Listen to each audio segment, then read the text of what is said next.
My name is José Gomes from the Federal University of São Paulo, Brazil, and my talk is about surgical treatment for severe dry eye.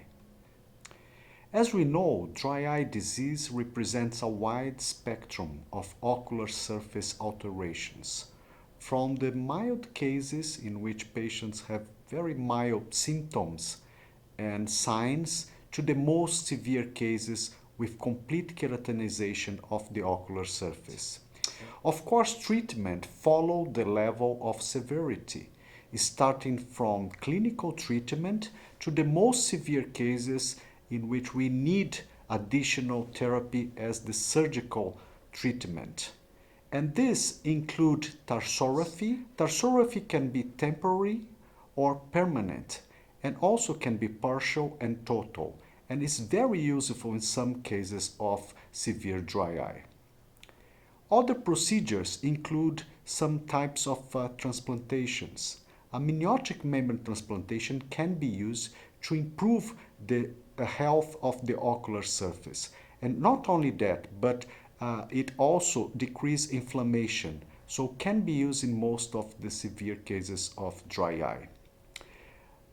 Oral mucosal transplantation or grafting also can be very useful to deal with symblepharon, and we know that the oral mucosa can have a very similar structure as the conjunctival epithelium, and if we manipulated this oral mucosa in special conditions, as in an ex vivo condition without the presence of vessels, this epithelia can organize itself and can be transparent, almost transparent as the corneal epithelium. Can be very useful to improve vision in some patients with very severe dry eye and corneal keratinization. We also know that the nasal mucosal transplantation can be used in very severe cases of dry eye. The advantage comparing to the oral mucosa is that the nasal mucosa have some goblet cells, so it can be even combined with the oral mucosa to improve the situation in these severe cases. For the extremely severe dry eye patients, like this case, sometimes we need additional procedures. Salivary gland transplantation is an option. We know that the salivary tears or the salivary components are very similar to the tear components, so it can be used to improve the situation of the ocular surface in some cases.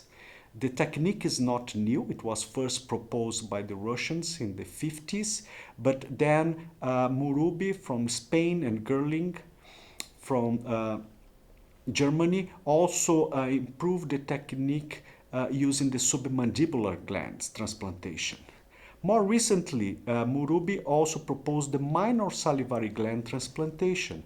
And this technique, we have more than 10 years experience to deal with Steven Johnson's patients.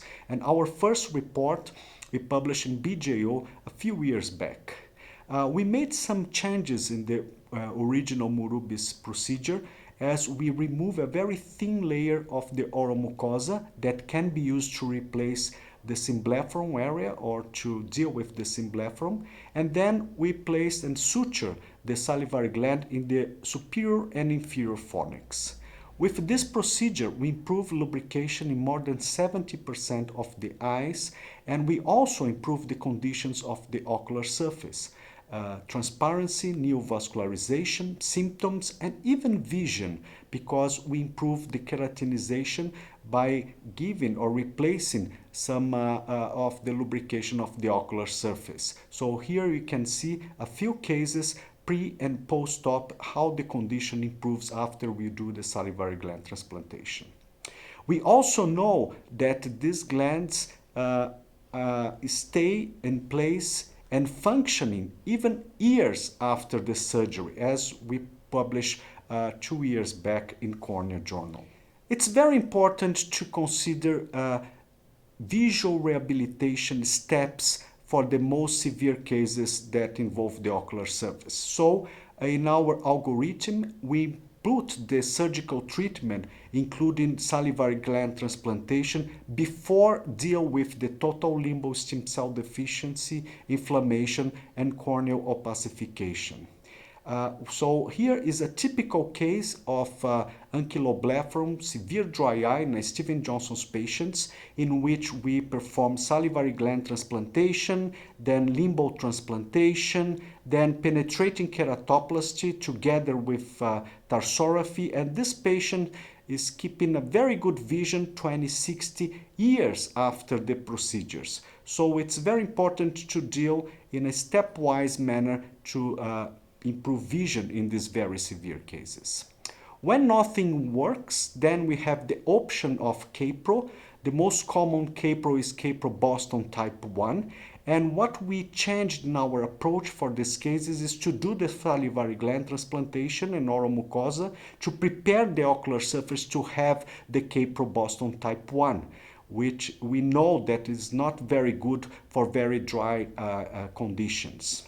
Alternatively, we also have the Boston Capro type 2, which is through the lids, or even the osteodonto or osteocapro, which can be used with good results in very severe dry eyes.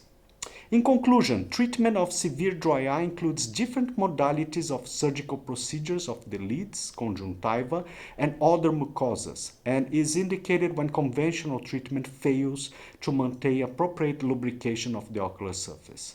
Salivary gland transplantation has been included as an alternative option for these extreme dry eye cases with corneal keratinization with acceptable long-term results, and new perspectives are under investigation. Thank you very much for the opportunity.